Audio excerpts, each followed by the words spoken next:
नमस्कार। हमारे सम्मुख विराजमान है सिद्ध बाबा नरसिंह राज जी महाराज। हमारा सौभाग्य है कि आपका सानिध्य हमें प्राप्त हुआ।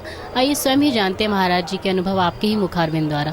स्वागत है महाराज जी आपका। महाराज जी, सर्वप्रथम आपसे जानना चाहेंगे, इस कुंभ की नगरी प्रयाग में दूर दूर से जो लोग आए हैं, तो आध्यात्मिकता के दृष्टिकोण से इसका क्या महत्व है, और अंधविश्वास और आध्यात्मिकता में यदि तुलना करें तो किस तरीके से देखा?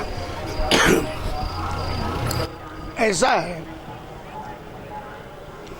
कुंभ मेला का मूल मकसद तो आध्यात्मिक है। अध्यात्म के द्वारा ही ये शुरू हुआ है, और अंधश्रद्धा में तो मैं मानता नहीं हूँ। और अंधश्रद्धा ये तो ऐसी ब्लाइंड श्रद्धा जो होती है वो तो दिशा विहीन होती है। वास्तव में आध्यात्मिकता का ही जीवन का यहाँ पर विवेचन किया गया है।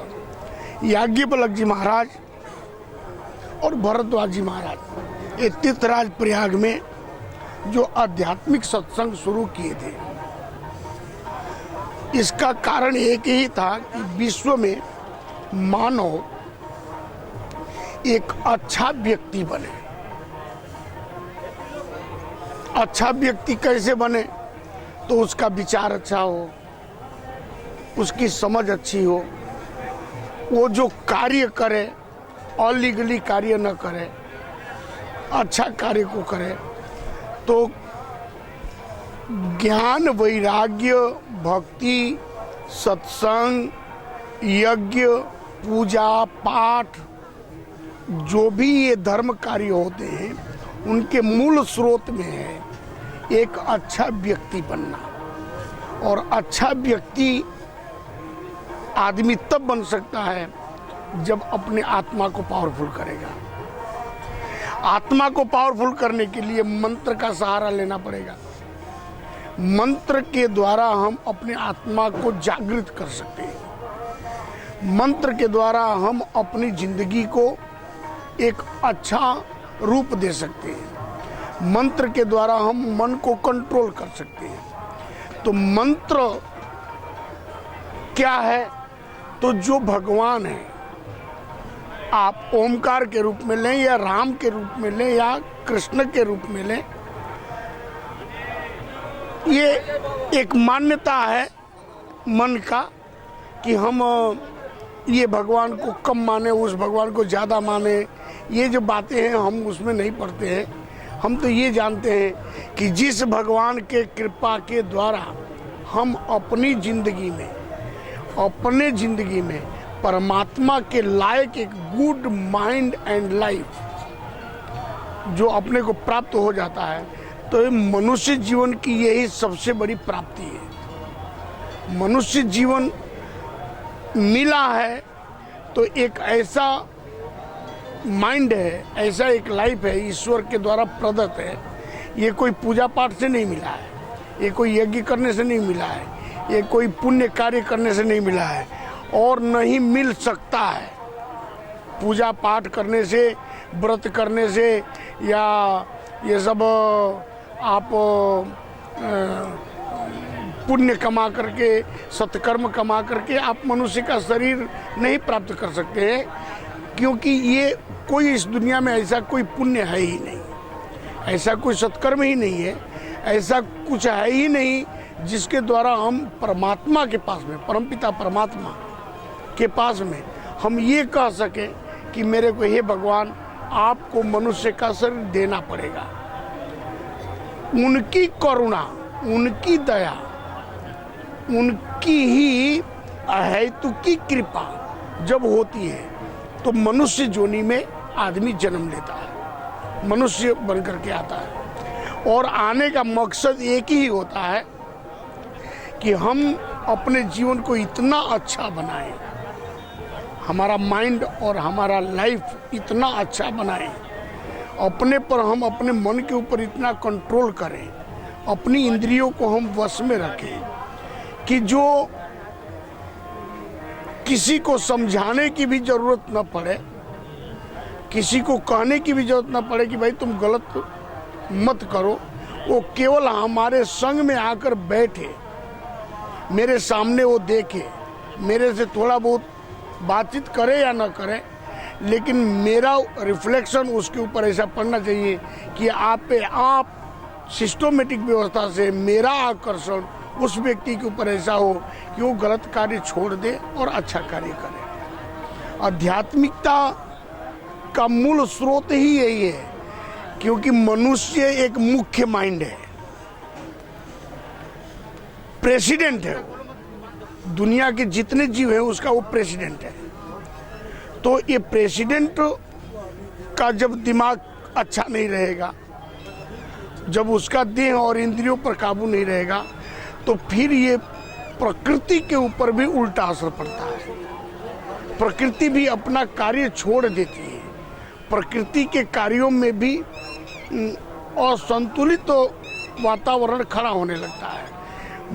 मेन माइंड मैन का है, मनुष्य का है। ये चाहे तो ये धरती के आयुष्य को बढ़ा सकता है, ये चाहे तो प्रकृति को अच्छा, जैसे वृक्ष है, पहाड़ है, नदियां हैं, ये सबका जो अच्छा करना चाहे तो सबका अच्छा मनुष्य कर सकता है। लेकिन पहले बहन मनुष्य को अच्छा बनना पड़ेगा, मनुष्य के बिना ये शक्य नहीं है। बहुत अच्छी बात कही आपने, सब कुछ अच्छा बनने से पहले मनुष्य को अच्छा बनना पड़ेगा। जी महाराज जी, जैसा कि हम देखते हैं कि यहाँ पर देश विदेश बहुत दूर दूर से लोग स्नान करने के लिए आते हैं, उनकी एक बहुत अच्छी भावना है, मानसिकता है कि हम पावन होंगे, तृप्ति का अनुभव करेंगे। तो क्या केवल तृप्ति का अनुभव करना ही काफ़ी है, या उनको अपने जीवन को अच्छा बनाने के लिए दृढ़ संकल्परत होकर भी आगे करने के लिए निजी पुरुषार्थ भी आवश्यक है? हाँ, बहुत सुंदर बात है, बहुत अच्छी बात है। ऐसा है, ये नदियां में स्नान करने मात्र से हम सोचे कि हमारा पाप खत्म हो गया और हम बहुत अच्छे हो गए, ऐसा है कि ये नदियों का महत्व त्रिवेणी संगम जो है, गंगा सरस्वती यमुना जी, ये नदियां भी परमात्मा के द्वारा आई है, इनका उद्गम परमात्मा के द्वारा हुआ है। जैसे हम भगवान के द्वारा आए हैं, ऐसे नदियां भी भगवान के द्वारा ही आई हैं। और ये नदियां विशेष मनुष्य मात्र को ही नहीं, धरती के ऊपर अनेकों जीव के कल्याण का कार्य करती है, इसलिए ये विशेष है। इनमें स्नान करने से विशेषता तो प्राप्त होती ही है।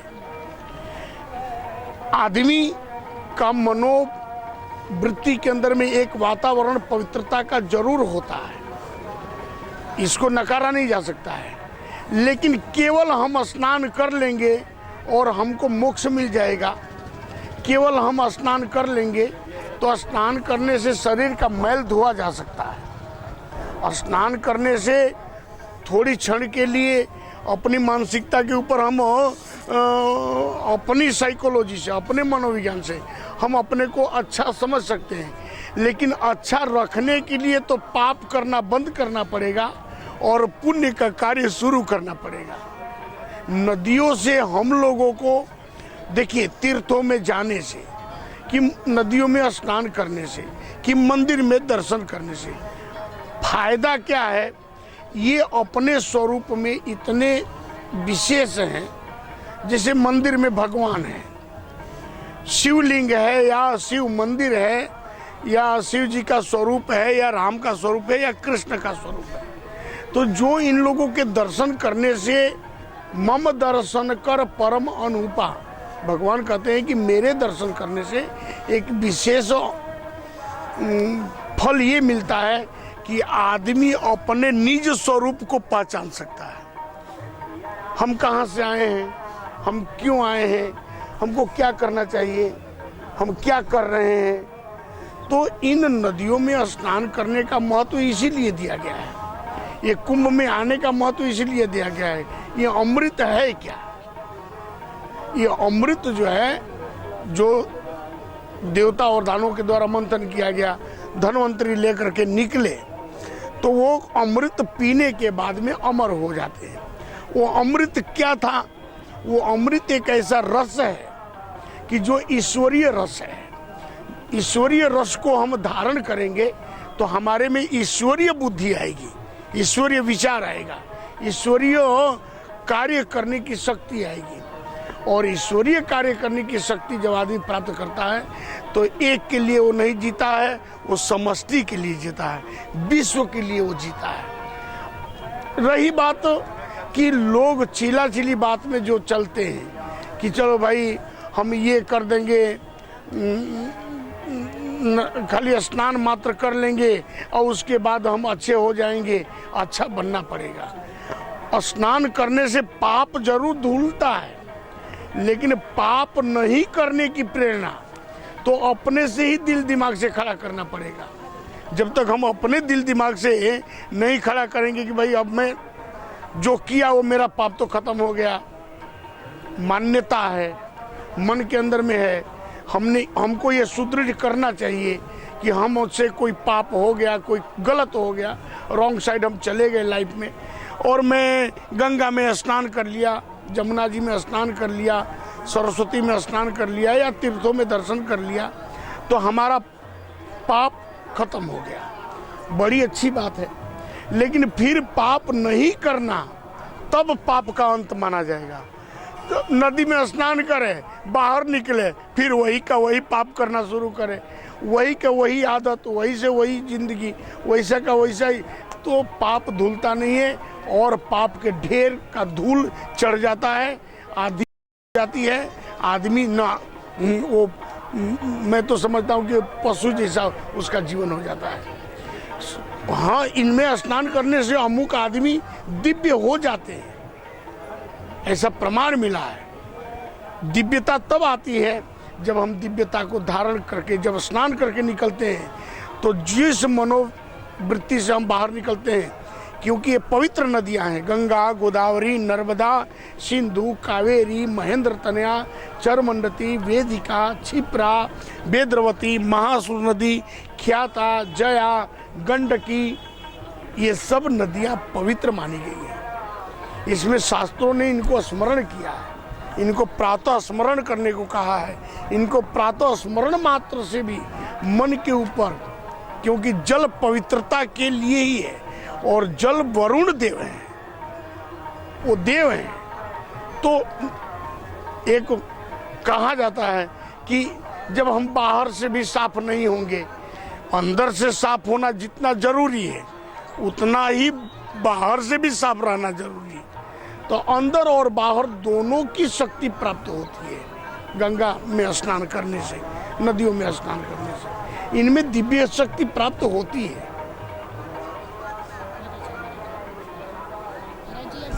वर्तमान का जो ज्वलंत मुद्दा चल रहा है, नारियों की दशा के ऊपर हम आपसे इस पर बात करना चाहेंगे। जैसे हमने दिल्ली की घटना देखी, ज्योति पांडे नाम की जो लड़की थी, दामिनी के केस के नाम से मशहूर है, उसके साथ ऐसा दुष्व्यवहार किया गया। वो तो एक दुष्व्यवहार था, हमारी नज़र में आ गया, लेकिन ऐसे आए दिन बहुत दुष्व्यवहार हो रहा है। तो जहाँ नारी को हम कहते थे कहीं काली, दुर्गा और लक्ष्मी बाई, तो वहाँ पे नारी का ऐसा अपमान क्यों हो, ऐसा क्या निवारण? देखिए, इसका कारण जो ये घटना घटी, ये तो ठीक है, लोगों के दिल दिमाग में एक बात आ गई और इसका प्रचार प्रसार हो गया, इसमें लोग जागृति का कुछ दिखाई भी पड़ा, लेकिन वास्तव में इन सबको सुव्यवस्थित करने के लिए जब तक हम अध्यात्म का सहारा नहीं लेंगे तब तक ये सब व्यवस्था, देखिए, व्यवस्था को बनाए रखने के लिए पहले व्यवस्थित बनना पड़ता है। आज क्या है, जैसे कि धार्मिक चैनल जो कार्य कर रहे हैं, उन धार्मिक चैनलों के द्वारा जो लोगों के दिल दिमाग के ऊपर पवित्र वातावरण खड़ा किया जाता है, उससे 50 गुना ज़्यादा गलत चैनलों के द्वारा, गलत चैनल इसलिए कहता हूँ कि उसमें गलत दिखाया जाता है। ये नारी की अभद्रता, नारी का जो एक ओनली फॉर एक सेक्सुअल जो स्वरूप दे दिया जाता है और विषय वासना का एक रूप दे दिया जाता है, इसी के कारण आदमी ऐसा गलत कार्यों में जाता है। नारी नारायणी थी, नारायणी है, नारायणी रहेगी। शक्ति है नारी के लिए। देखिए, मैं तो यहाँ तक कहूँगा कि स्वयं नारी को भी अपने पावर में जब तक नहीं आएगी तब तक मैं ये कहता हूँ ठीक है, इस ऐसी गलत काम करने वाले ने किया, लेकिन वो नारी भी अपने से लड़ने का प्रयास की, लेकिन इस तरह से विरोध करने वाला भी आजकल नारियों के अंदर में भी थोड़ा कमियां हैं। नहीं तो नारी स्वयं चाहे तो महाराज वही चंडी चामुंडा काली कहते हैं तो है, उसके अंदर में इतनी आत्मशक्ति है कि एक आदमी मरने को तैयार होता है तो 100 आदमी को भारी पड़ता है। जब हमारे शरीर को कोई टच न करे तो थोड़ा नारी को भी जागृत होना पड़ेगा, साथ में सामने वाले आदमियों को भी। साम दाम दंड और भेद, ये 4 नीतियां हैं। अमुक आदमी ऐसे हैं जिनको सुधारा नहीं जा सकता है। लोग कहते हैं कि पूरी दुनिया सुधर जाएगी, लेकिन क्षमा करें, मैं ऐसा मानता हूं कि पूरी दुनिया को सुधारना ये नामुमकिन है कि पूरी दुनिया सुधर जाएगी। प्रयास किया जाता है। रावण को क्यों नहीं राम जी सुधार दिए? कंस को क्यों नहीं कृष्ण सुधार दिए? उनको भगवान कहा जाता है, देवता कहा जाता है, ईश्वर स्वरूप दिया जाता है, क्यों नहीं सुधार दिए? ऐसा है कि ये दुनिया के अंदर में अमुक 2 प्रकार के आदमी होते हैं। एक मूर्ख होता है, एक सठ होता है। तो सठ को सुधारा जा सकता है। जो अच्छा आदमी है कुसंग के कारण बिगड़ गया है, तो कुसंग के कारण बिगड़ने के कारण उस पर सत्संग का असर करने पर वो आदमी का चेंज लाइफ हो सकता है। लेकिन जो मूर्ख हैं, ऐसे जड़ हैं, पूर्व ग्रह से ग्रसित हैं, मैं तो यहाँ तक मानता हूँ कि उनके अंदर में इतनी जड़ता आ गई है कि no change of mind, change of body. उनकी जब तक बॉडी नहीं बदल जाती है तब तक ले वो नहीं बदलते हैं। तो दुनिया के अंदर में नारी को, अब नारी का तो युग आ रहा है, ये जो समय आ रहा है नारी की जागृति का युग आ रहा है, और एक समय ऐसा आएगा जो हम लोग देख रहे हैं, हमको भी अनुभव है। आज जन्मों जन्म से जो हमारा जीवन मिला है और इस जन्म में मैंने जो देखा है, नारी भी अब जागृत हो रही है, समाज भी जागृत हो रहा है, और मेरे को तो पूरा विश्वास है नारी अपने सम्मान के साथ में ही नहीं, अपना बदला लेने के लिए तैयार हो सकती है और लेगी। जिस तरह से नारियों के ऊपर जो समाज के द्वारा जो परेशानियां हुई है वो नारी छोड़ने वाली नहीं है। नारी न होती तो दुनिया के अंदर में राम कृष्ण का जन्म नहीं होता। दुनिया के अंदर में एक अच्छे व्यक्ति को जन्म देने वाली नारी है, और वो नारी का नारीत्व ही ईश्वर की शक्ति है। और उस शक्ति के लिए हम तो यहाँ तक कहते हैं कि माताएं बहनों को जो जागृत हो जाएं, तो दुनिया के अंदर में एक स्त्री अगर अच्छी बनती है तो उसका पूरा परिवार अच्छा बन जाता है। लेकिन उस घर में एक स्त्री अगर गंदे और बन जाती है तो पूरा घर बिगड़ जाता है। एक आदमी सुधरता है तो एक व्यक्ति सुधरता है। जिस घर में नारी बिगड़ती है उसका पूरा घर बिगड़ जाता है। इसलिए नारी के ऊपर भी अपना एक जवाबदारी है कि तुम एक सामान्य कोई नारी नहीं हो, पूरा परिवार की तुम शक्ति हो। तुम चाहो तो पूरा परिवार को ही तू कौन कहे, नारी जगत चाहे तो मैं विश्वास के साथ कह सकता हूं कि पूरी दुनिया को सुधार सकता है। नारी चाहे तो पूरी दुनिया को सुधार सकती है। बहुत अच्छी बात की महाराज जी ने। महाराज जी, हमारा अगला प्रश्न है, जैसे प्रजापिता ब्रह्मा कुमारी ईश्वरीय विश्वविद्यालय अपने 75 वर्ष पूरे कर चुका है, इस उपलक्ष्य में एक थीम दिया गया इसको, एक ईश्वर एक विश्व परिवार। ये एक ईश्वर है और ये पूरा विश्व जो है हमारा कुटुंब है, कुटुंब वसुधैव कुटुंबकम की भावना को प्राथमिकता दी गई। इसके ऊपर क्या कहना है आपका? नहीं, मेरे को बहुत सम्मान है ऐसे ब्रह्मा कुमारी प्रजापति की जो माउंट आबू में जो आध्यात्मिक विश्वविद्यालय चलता है, क्योंकि मैं उसमें गया हूँ। और इनमें सबसे बड़ी बात यह है ब्रह्मा कुमारी में कि पवित्रता को विशेष महत्व दिया गया है। मन से पवित्र रहो, तन से पवित्र रहो, विचार से पवित्र रहो और अपने संयम नियम को बना करके जो ये संस्था व्यक्तियों के समूह को ले करके जिस तरह से गति 75 वर्ष में की है, हमको पूरा विश्वास है कि ये विश्व के अंदर में ये हमारे मानव जाति के लिए ही नहीं लेकिन समष्टि के लिए ये संस्था कार्य कर रही है और इसका प्रभाव भी पड़ रहा है। और मैं दिल से जो मैंने अनुभव किया है, क्योंकि पहले मेरे को ऐसा लगता था कि कुछ भेद दृष्टि रखते हैं, राम को कह देते हैं कि सामान्य आदमी है, वो तो देवता है, तो ये है। इन सब बातों में थोड़ा हमको थोड़ी आ जाता था कि राम को जानो, शिव को जानो सही रूप में। शिव तत्व जो है चाहे वो देह धारण करके आता है तो भी शिव रहता है।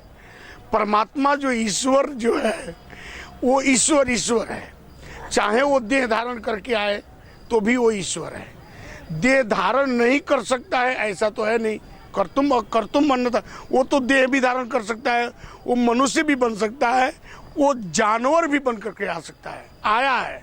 हमारे 24 अवतार में, 24 अवतार के अंदर में मत्स्य अवतार, मछली का अवतार, कच्छप अवतार, नरसिंह अवतार, ये सब जो अवतार हैं इनमें भी उन्होंने आदमियत को बनाने के लिए, बहुत सुंदर आदमियत को ही बनाने के लिए, देवत्व को ही निर्माण करने के लिए उन्होंने कार्य किया है।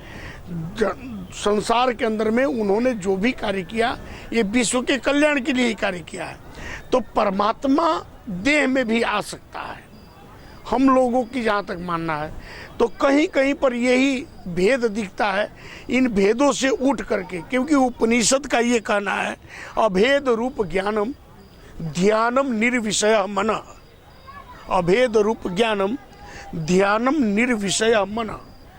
निर्विषय मन बने और भेदभाव वगैरह का ज्ञान प्राप्त हो तो कुछ ऐसी बातें हैं जो सबको ले करके चलना है। तो सबकी अच्छाइयों को हम लोग संग्रह करें और सबकी, हम चाहे ब्रह्मा कुमारी हो, चाहे बैरागी समाज हो, चाहे सन्यासी समाज हो, चाहे दुनिया के अंदर में अभी तो बहुत से संप्रदाय हैं, लेकिन इन सब संप्रदायों के आचार्यों ने जो भी कहा है ये लोक कल्याण के ही कार्य किए। तो उनके अच्छे गुणों को जहाँ तक बन सके लोगों तक पहुँचाया जाए। और ब्रह्मा कुमारी अमुक समय पर धर्म सम्मेलन करते रहते हैं, तो ऐसे धर्म सम्मेलन हुआ करें। जितना जैसे ये कुंभ मेला के अंदर में सम्मेलन है, आज दुनिया देश के कोई ऐसे संप्रदाय नहीं है जो मानव धर्म को जो जागृत करने वाले जो यहाँ पर न आए हों। अपना अपना सब कर रहे हैं, लेकिन अपना अपना एक अलग अलग जो स्वरूप है वो सबका अपना हो जाए। जो अलग अलग विभाग के द्वारा, कोई चाहता है कि ब्रह्मा कुमारी वाले चाहते हैं कि हम सबसे बड़े हो जाएं, हम बैरागी चाहते हैं हम जाएं, सन्यासी चाहते हैं हम बड़े हो जाएं, लेकिन ये सब समूह को ज़्यादा एकत्रित करने से हमारी गति नहीं है। लेकिन समूह जितना भी अपने पास में हो, स्ट्रांग हो, उनके व्यक्तित्व को हम अच्छा बना सके।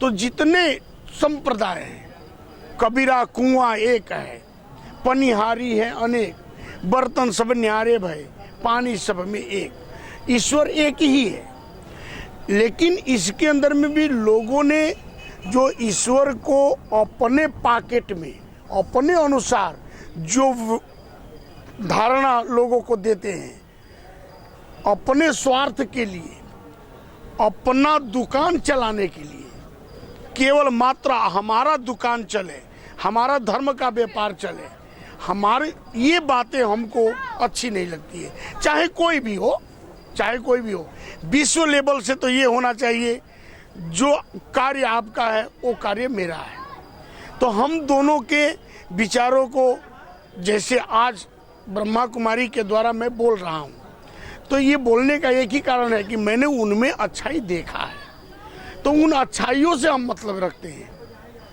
उन अच्छाइयों से ही हमको लेना देना है। और अच्छाइयाँ हैं तो दुनिया के अंदर में एक अच्छा संस्कार, चरित्र और संयम नियम का, जो पवित्रता का जो ब्रह्मा कुमारी के अंदर में बहने हैं। सबसे पहली बात तो बहनों का विशेष महत्व है, ब्रह्मा कुमारी नाम दिया गया। तो ब्रह्मा कुमारी के अंदर में बहुत, क्योंकि ये भी ईश्वर प्रदत्त है, ईश्वर के द्वारा प्रदत्त हुआ है। इतना ही मेरे को कहना है कि ब्रह्मा कुमारी ऐसे दक्ष प्रजापति ब्रह्मा की बेटी थी सती जी, उनकी कुमारी थी।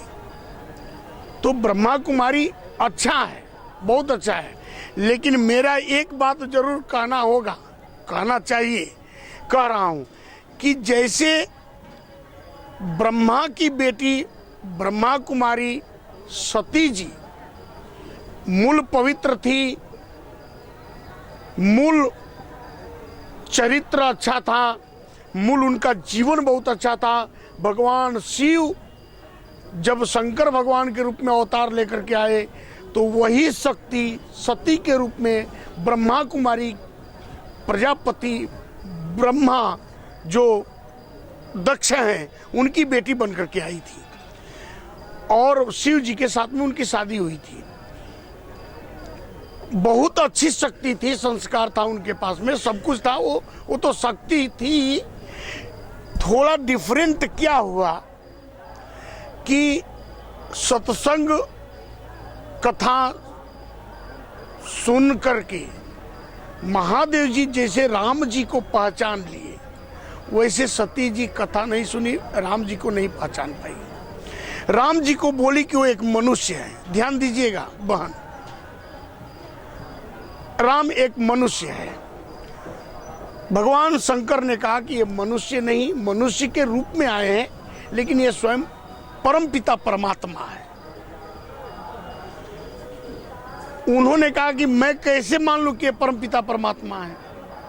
मैं तो जानती हूं इतना कि ये राजा के घर में जन्म लिए हैं, राजा दशरथ के ये बेटा हैं। ध्यान दीजिएगा, राजा दशरथ के ये बेटा हैं, ये राजकुमार हैं। इनको वन में आना पड़ा है, इनकी सीता का हरण हो चुका है, ये अपनी सीता को खोजते फिर रहे हैं, तो इनको हम भगवान कैसे माने?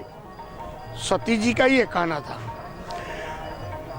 भगवान शंकर ने कहा कि ये एक लीला मात्र है। लीला इसलिए कर रहे हैं कि दुनिया के अंदर में एक अपनी पत्नी नारी का कोई हरण कर जाता हो तो एक पुरुष का कर्तव्य होता है उसके पीछे अपना सब कुछ, क्योंकि ये नारी हमारी इज्जत है, हमारी प्रतिष्ठा है, हमारा मान है, और इसके लिए हमको क्रांति करनी चाहिए। ये उपदेश के लिए, मानव जाति को अच्छा उपदेश देने के लिए भगवान लीला कर रहे थे, जिसमें सती जी समझ नहीं पाई, और इसी कारण फिर से सती जी को दूसरा जन्म लेना पड़ा। और वो पार्वती के रूप में जब आई, पूर्ण रूपेण पवित्रता का नाम पार्वती है। सती जी अच्छी थी, नहीं तो भगवान शिव की पत्नी बनने का सौभाग्य, शंकर भगवान की पत्नी बनने का सौभाग्य नहीं प्राप्त हो सकता, वो शक्ति ही थी। लेकिन जो जन्म हुआ था दक्ष प्रजापति के द्वारा। वो दक्ष प्रजापति के अंदर जो अहंकार था, आदमी वो भी ज्ञानी था, सेंस वाला था, भगवान विष्णु का परम भक्त था और बहुत पावर, नहीं तो ब्रह्मा की गद्दी पर बैठाया गया था।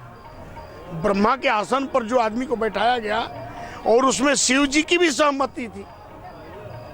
तो इतनी जगह पर पहुंचने वाला व्यक्ति, लेकिन थोड़ी कमी ये थी, उनमें अहंकार था और उसी अहंकार के शुक्राणु बीज तत्व जो सती जी के शरीर धारण करने में जो आया, उसी के कारण सती जी की जिंदगी में थोड़ा बहुत ये परेशानियों को उठाना पड़ा कि पिता के यज्ञ में जाकर के उनको जल करके मरना पड़ा। आप लोग ये जानते हैं, शास्त्र पुराणों में कथा है। तो ये जल करके मरना पड़ा, पश्चाताप की अग्नि में जलना पड़ा।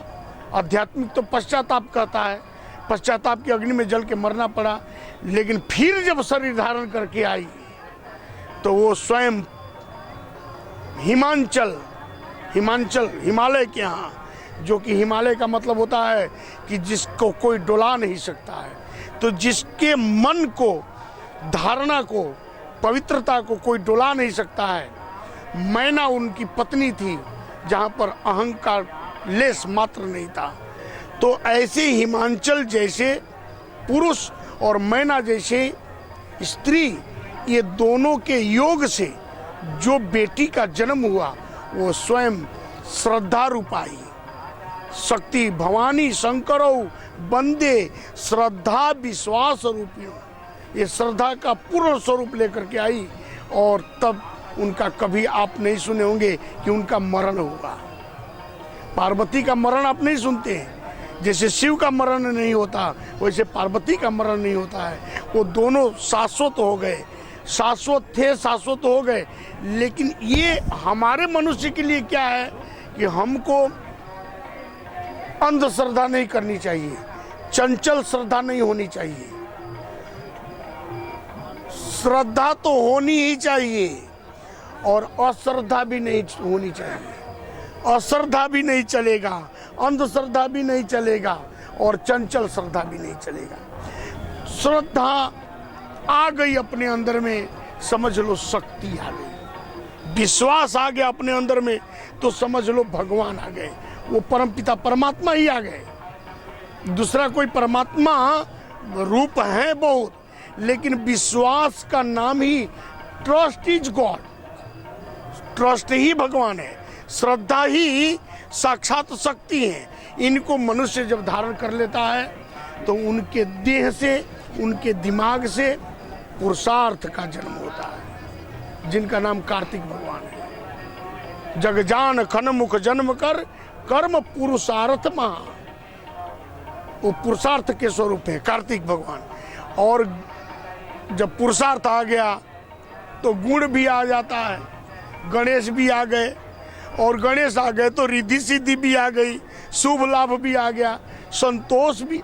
ये सब के सब व्यक्ति के जीवन की ही कथा है। व्यक्तित्व को बनाए बगैर न हम अपने परिवार को सुधार सकते हैं, न हम समाज को सुधार सकते हैं, और न ही हम विश्व की सुधारने की कामना कर सकते हैं। अच्छे आदमियों की ज़रूरत है और भगवान सबको अच्छा बनाए। बहुत अच्छी बात कही आपने। बिना व्यक्ति के कुछ भी नहीं बदल सकता, व्यक्ति को बदलना जरूरी है। व्यक्ति जी महाराज जी, अंतिम प्रश्न है हमारा, हमारे श्रद्धालुओं के लिए आपका प्रेरणा और संदेश भय मुक्त और शांतियुक्त समाज के लिए हम चाहेंगे। भय मुक्त होने के लिए तो जब तक हम मुक्त होने के लिए मुक्त, अहम भी मुक्ता, हम मुक्ति का अनुभव करें, मरने के बाद नहीं। हम भय से मुक्त रहें, मरने के बाद नहीं, हम जीते जी। तो भय से मुक्त होना और मुक्ति को प्राप्त करना क्या है? भय कहाँ है?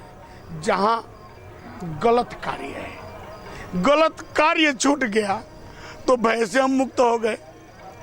और मुक्ति का मतलब ये होता है कि अलीगली कार्य हमारे जीवन में न हो, जो नहीं होना चाहिए, असंवैधानिक कार्य जो नहीं होना चाहिए, वो हम ना करें। हम विमुक्ता, हम स्वर्ग में जाएंगे, बैकुंठ में जाएंगे कि नरक में जाएंगे कि स्वर्ग में जाएंगे तब की बात छोड़ो। कहाँ जाना है नहीं जाना है वो हो भी सकता है, नहीं भी हो सकता है, मान्यता जो भी हो। मैंने देखा नहीं है, लेकिन मैंने इस देह में देखा कि गलत कार्य आदमी छोड़ देता है तो मुक्त हो जाता है और उसके लिए स्वर्ग और बैकुंठ का दरवाजा भी खुल जाता है। भय से वो मुक्त हो जाता है। डरना किससे? डर है तो केवल पाप कर्म से, अलीगली कार्य से। अच्छा कार्य शुरू कर दें, जो नहीं करना चाहिए वो ना करें, जो करना चाहिए वो करें। इसके लिए ही ओम का जाप करें, राम का जाप करें। इसके लिए ही साइलेंट लाइफ बनाएं। अपनी जिंदगी को समझने का प्रयास करें कि हम चाहें तो ईश्वर के जब अंश हैं तो हम ईश्वर के स्वरूप को प्राप्त कर सकते हैं और ये पुरुषार्थ के द्वारा संभव है।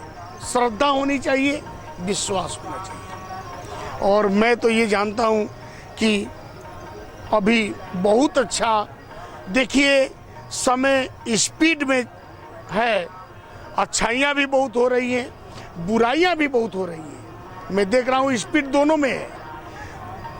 अच्छाइयों का भी अभी बहुत वातावरण अच्छा चल रहा है, इसलिए हम मानते हैं, हम लोगों को अपनी श्रद्धा है कि समय ऐसा आ रहा है कि बहुत अच्छे लोग अच्छा करेंगे और बुरे लोगों का बुरा परिणाम आएगा दोनों तरफ से।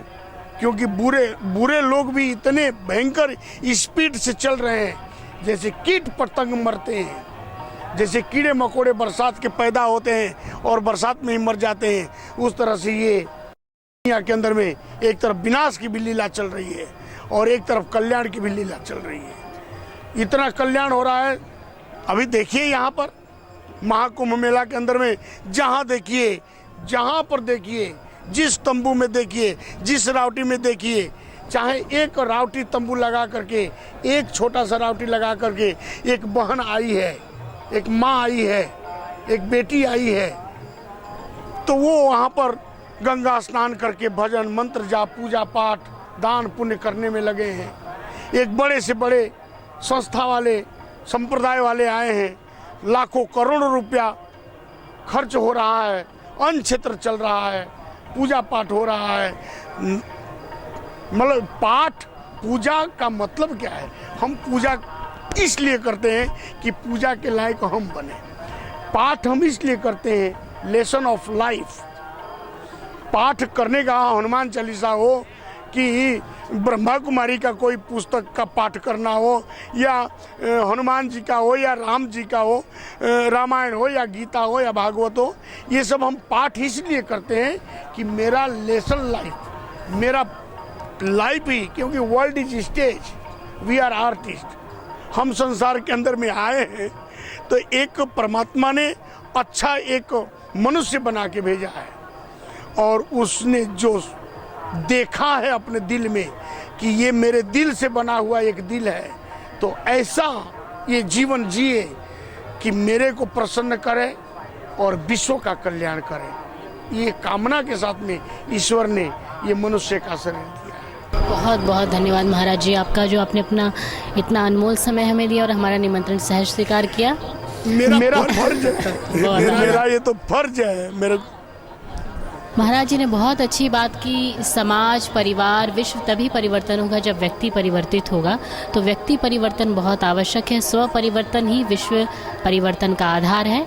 अभी इजाज़त दें, आपसे फिर मिलेंगे एक नई विभूति, नई शख्सियत के साथ। तब तक के लिए ओम शांति, नमस्कार।